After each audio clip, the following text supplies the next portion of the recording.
Dear Diary. I am still trying to figure out why my dearest human won't leave the house without his leash. Maybe he is afraid of getting lost. I mean, it's okay.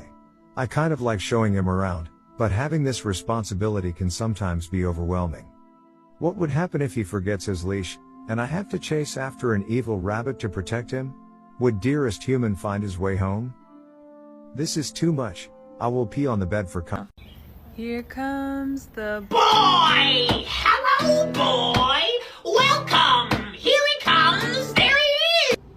You look like a fake cat. You look fake. You do not look real.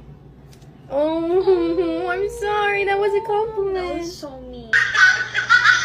How my ordinary cat sounds like. How Maine Coons sound like. I was in the 3rd grade. People treated me like a criminal because I killed somebody. When you wake up and find there is 10 more minutes for sleep.